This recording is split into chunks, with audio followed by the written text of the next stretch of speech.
Welcome back, everyone. Going to start our second half in here. So, if you're new to Hope, you might not be aware that we've changed things around a bit since September, where we've been putting out our talk on the Wednesday of each week, rather than doing it sort of live in the Sunday gathering like this. Thinking that then we can use our time together to choose to get together and to pray and to share stories.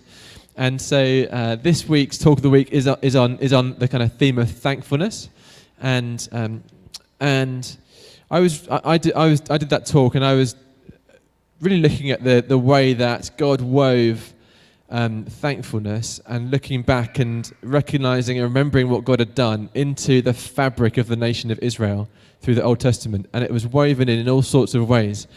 And what's so encouraging, I think, is that we see in those centuries, actually, a nation that goes through all sorts of horrible trauma and some really awful stuff.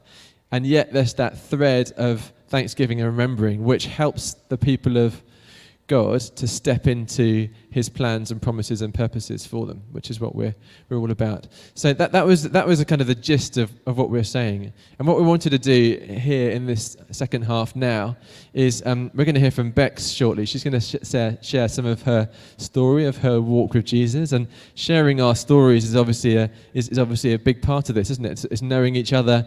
And as we've in men's breakfast, actually, for the last few months, we've been focusing on a different person each time and hearing some of their story. To start with, hearing some of their original design, hearing some of their sort of purpose and calling and gifting, and then hearing them share some of their life journey with God to this point.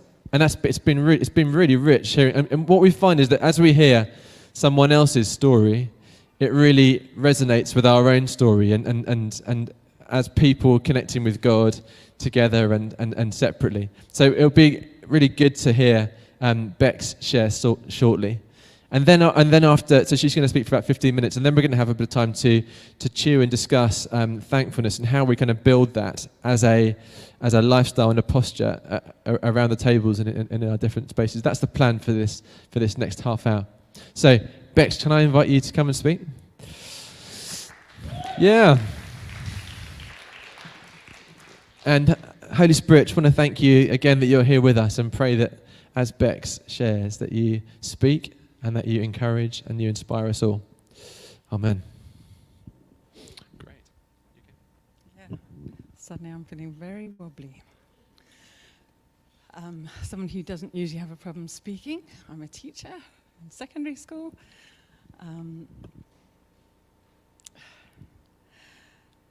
Okay. I don't want to make this, and then I did this, and then I did this, as I said to Chris this morning, but I am really grateful for the opportunity of being able to talk about many, many things that God has done in my life that I am so grateful for. And over this last year or two, I've often expressed how grateful I am for the kindness of God, and how grateful I am that when I just thought I was putting one stumbling foot in front of the other, God knew exactly what he was doing. And the thing that, in a sense, in the end has defined my life is creativity. But when I was much younger, when you were described as creative, it was always a pejorative term. Oh, they're quite interesting, they're quite arty. And it was always that sense of, they're not really up to much and their head is in no place, but, they make nice things and, they see things differently. And growing up, that's quite a hard thing because it makes you apologize for yourself. And nothing I've done in a worldly sense has linked one thing to the other, really. I haven't had a career. Every 9 years I've done something different with my life, which in the end has been connected, and the Lord knows that beautifully. And he's given me the freedom with incredibly encouraging parents to go with who I'm made to be. Even though my CV looks like lots of different jigsaw puzzles chopped up and put together badly. And I've known that in the end I would win through, but it didn't look like anyone else's. And so I at the outset, just want to encourage anyone who feels the pressure, whatever stage you are in life, to feel that that sense of responsibility ought to be about linking everything and it going always on an upward trajectory in some way. And that success is about getting better and better and usually earning more and more money or having more and more responsibility. I think we know that that's not the way God does things. I don't think that's his economy. I'm not knocking you if that's what you've done, because that's God's journey for you at all. I'm really not knocking it. But it's a hard one to resist if that's not the way you're made. So I grew up in a Christian family. We went to church. I loathed it. Mum and Dad finally packed us off to a Christian house party when I was 15. And I loved it because I avoided the talks by a friend and I going off and smoking in the woods in this very nice house party. So I made a good friend in Janie, but I did feel that I ought to go home with a story to tell. And so I prayed the prayer at the end of that summer house party and thought nothing of it, except that then I lied through the next 3 years of life, pretending I was a Christian and learning the lingo and going to church. And I had really lovely, lovely youth group leaders who treated me as if I was a Christian, led me to believe they believed what I said, and then prayed me into the kingdom when I had left school and never said, you see, we knew you were rubbish, but, you know, now we can see some gem coming out of it. And that was a real blessing. And one of the things that taught me that has stayed with me, and I've hoped to try and bring that to others, is that being accepted for who you are is just so precious. Not that what we do is our identity, but who we are is our identity. What Jesus says about us is our identity. And it's taken me a long time to learn that. So again, I want to say thank you to those of you who have spoken life to me and into me, and those are the friends, many friends who aren't here and in different countries, who have, I think I said it the other week, have made me feel so whole as I am in whatever space I'm in. And so I went to Oxford Poly a long time ago and I did a book publishing degree because I thought that would be vaguely creative and vaguely intellectual without making too many decisions about the future of my life. And that got me into bookbinding. And bookbinding is something that has been a deep passion of mine ever since. So we're talking, I suppose, 30, 40 years, golly. And so I did that, and I did a dissertation in bookbinding, and my tutor said, you should be a bookbinder. But I had spent 3 years in Oxford working in the night shelter, and I'm afraid not going to many lectures. Rowing and night shelter were really my vibe, and the church that I went to, and that community. But I hit depression quite badly during those years, and it was much easier to be with people on the street than people who were striving for firsts and things like that. And by the end of 3 years in Oxford, I really wasn't wanting to get a job and go to London and get on that proverbial ladder. So I ended up praying about what I should do, and very clearly, through various things that happened to me, I began to sense that I wanted to experience God love, like on the streets, but somewhere out of an Anglican middle-class English context. And one day I was coming out of church and there was a scrap of paper in my bicycle basket, and it gave me this verse, which you will know well, that said, I heard the Lord asking, whom should I send as a messenger to my people, and who will go for us? And I said, Lord, I'll go, send me. And for someone who doesn't, or didn't used to think very much about decisions, I just thought, that's great, take me, go. And so I used that as a kind of anchor, and then began to pray into it and talk to people, and I ended up going to Peru. Which I thought would be a 3-month trip. And at the end of 4 years, I began to think that maybe this is somewhere I could stay, and loved it. And then got sick and ended up leaving and going to America for a bit. But just before I left, I had been working with Food for the Hungry, which is a sort of interdenominational Christian organization development. And we had been working on well drilling projects up in the shantytowns on the northwest coast. And I had always said to the Lord, I'll stay while you provide for me, because I had gone with £30 in my bank account. And the bank in Peru let me draw £5 at a time. And then I came across Food with the Hungry while I was there, and they kept saying, no, we love you, we bless what you're doing, we'll provide for you. to this point, and then no more. And then at the point where I was wondering whether I should leave, because I was quite ill by then, I'd had hepatitis and various other things, someone rang me from Holland, who I'd never met, and said, we have heard about you through your parents, and it sounds exciting what you're doing, and every now and again we have to give away some money, and we just wondered whether you could use £10,000. And so I was floored, because I sort of felt it was right to leave, even though there'd been this massive provision. But what was exciting is that most of that money enabled the project to carry on without me, which was very humbling for me. And it was absolutely wonderful timing, because it sort of felt like it was something that we had begun as a small team. God provided lots and lots of roofs and lots of houses and a latrine project and all kinds of lovely things. But it also enabled me, with their permission, to go and have time out in the States. And during that time, people would say to me, how on earth are you coping with California, having lived in the, poorer parts of Peru? And I remember thinking, this is such an oasis. No one cares where you come from, where you went to school, what you did, what degree you have.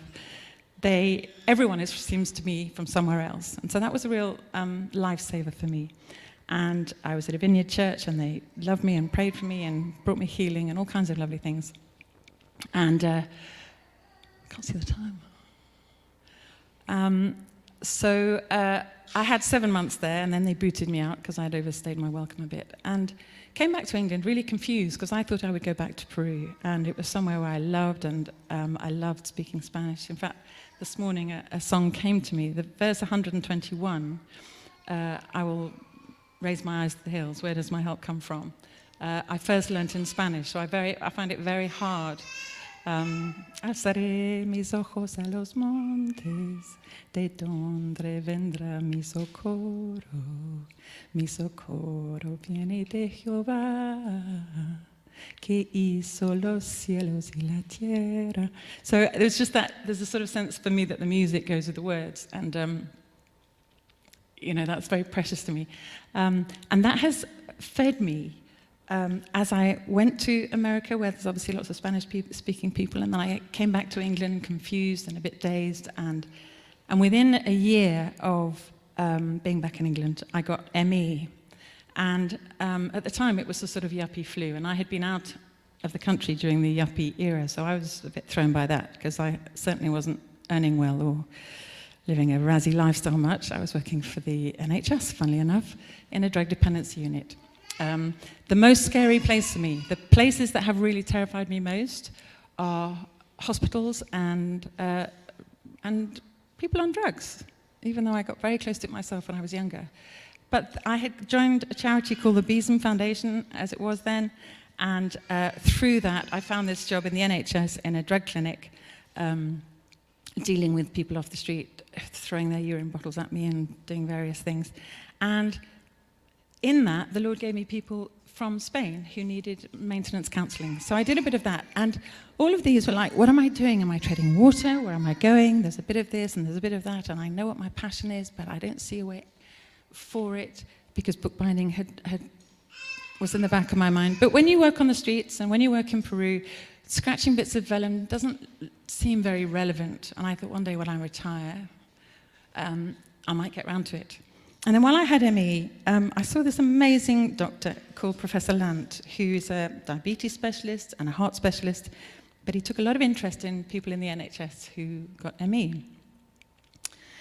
And during that 3 years, he always said to me, you are going to get well, but you must do things my way, or there's no point in me trying to help you. And so he sent me out of London, and some people in the church gave me a lovely place to live, and I was provided for there. And I really did nothing for the first year. And people used to say to me, wouldn't it be good just to go for a walk? And I think, you have no idea what that sounds like. It sounds a bit like long COVID, actually. I would sleep for 13 hours. I would get out of bed, go to make a coffee, and by the time the kettle had boiled, I felt as shivery and shaky as I feel if I haven't slept for a couple of nights, or even one night. And I could not imagine being well again. But during that time, I listened to tapes by a guy called Mike Bickle, who taught me about praying. And alongside bookbinding, praying has become something that I have know I'm called to, have run away from, have been drawn into, have had seasons of faithfulness and seasons of not so faithful. But like bookbinding, it takes a long time. And it always felt that you had to go through lots of processes to see the fruit. And so waiting is something I got quite good at. And towards the end of the 3 years, I had been back in London a bit, and people kept saying, do you want us to pray? And I always felt that people's faith for something that's long-term and invisible is quite hard. And so I'd always say yes, but I never really knew. And I couldn't say to them there and then, sure, I've been healed, great, thank you. But I do remember one evening service back in London saying, I know the Lord has healed me. And it was a step of faith, and I remember standing up like this and shaking like this and saying, I know I have to put a stake in the ground and say, Lord, the Lord has healed me, and I know I'm well. And within 6 months, I had moved down to Brighton to start a full-time bookbinding course. Slightly shaky, because I thought I ought to be working with people on the street and the poor and stuff, who are my heart and passion. But this was part of the beginning of my healing, because I remember the Lord saying to me, you do this, and I will show you your healing. And so I moved down to Sussex, and I joined a bindery with 3 other women, and my GP said, I'll sign you off benefits, and if it all goes pear-shaped, just come back to me and I'll sign you on. And I have to say, from October 89, for the next 16 years, I was on my feet pretty much 6 days a week, working long hours, being self-employed, and I probably had 2 bouts of 2 weeks where I felt a bit more like I had in me. And otherwise, I had the most amazing, amazing time with my passion. And I couldn't understand how I had gone from being so unwell to so strong physically and so fulfilled, doing something that I had really felt was what I was for. And, you know, as we remember through the communion this morning and we give thanks, I look back at those times and I think, at the time I didn't know the end of the story, and thankfully I'm not someone who wants to know what's happening in the future. I don't plan very well, as some of you will know, but I also don't worry too much about it, which is a gift, and I'm thankful for that, because it does mean that I go forward, and if I stumble, I'm used to doing that, so just pick yourself up again.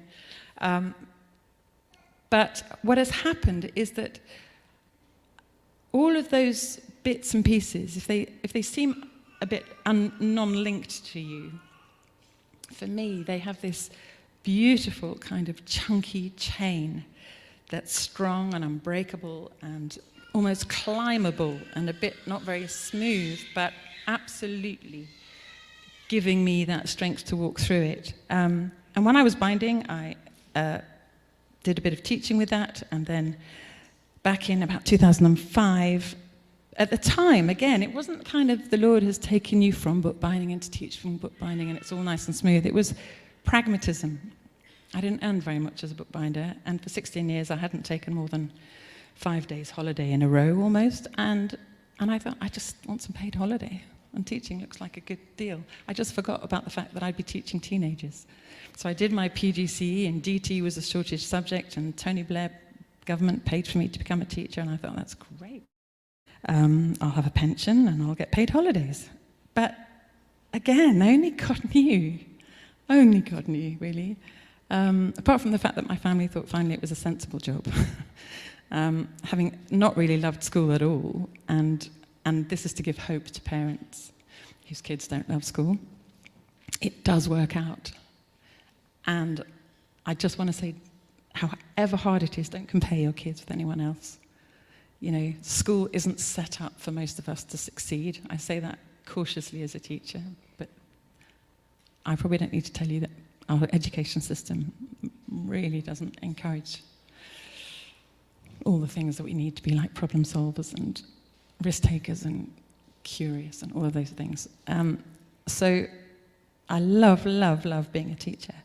And in many ways, it's been another part of that journey. Have I got 2 minutes? Good.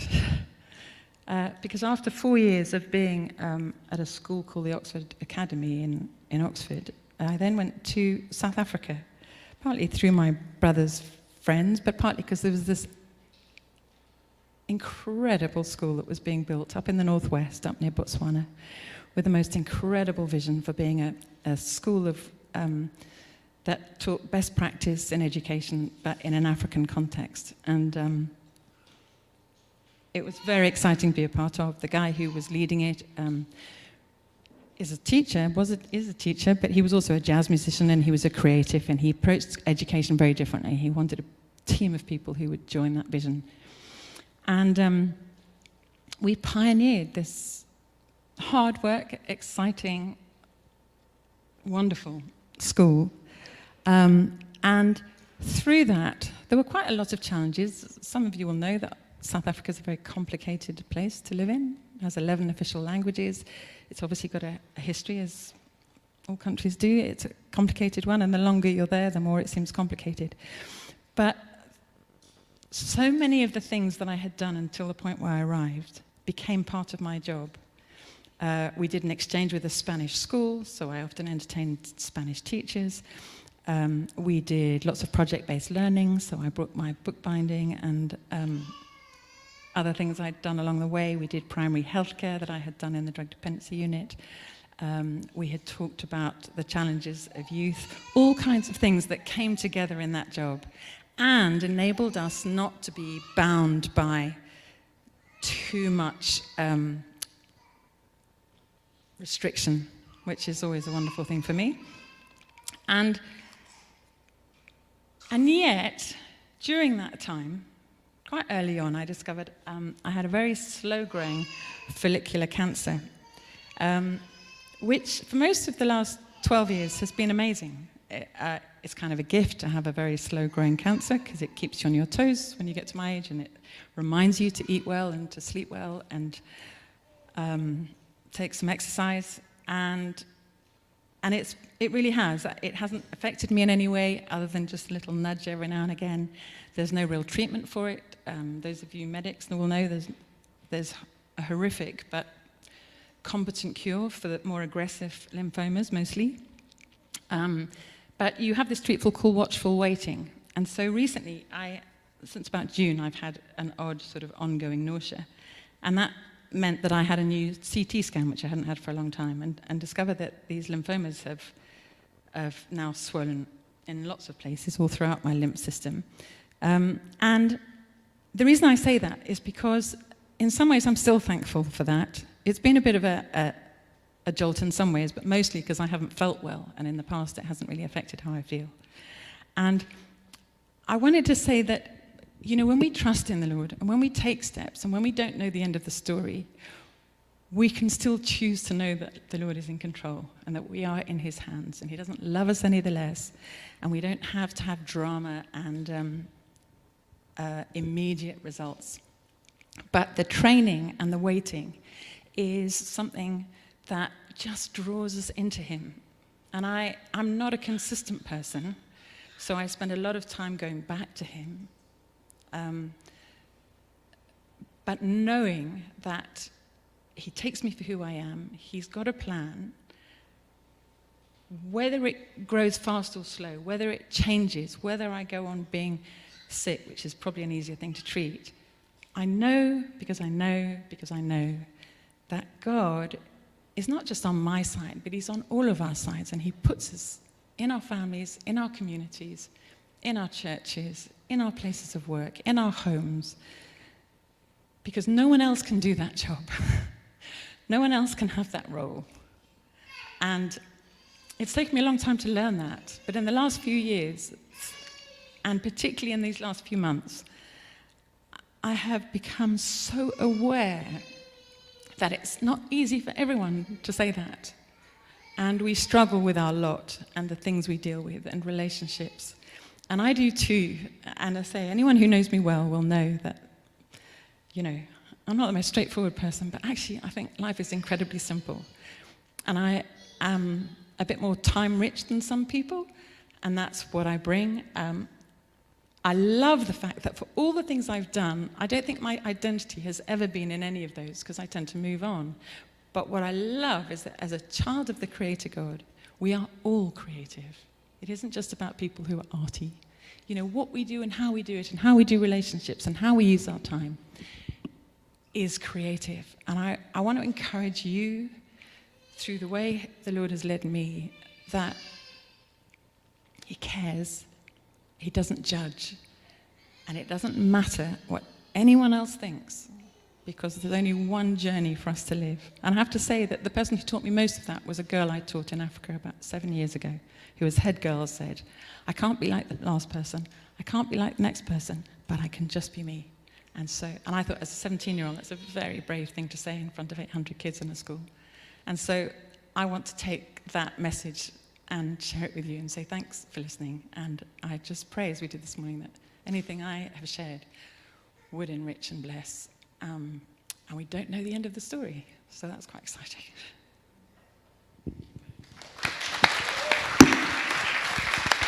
Thank you. Thanks so much.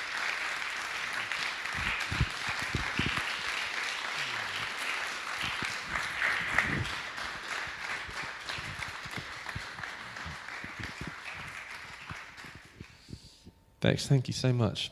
So much. It's been really special travelling with you since you've been part of things here at Hope, and always love what you share, and really encouraging having that kind of long view over your years. Thank you. Great.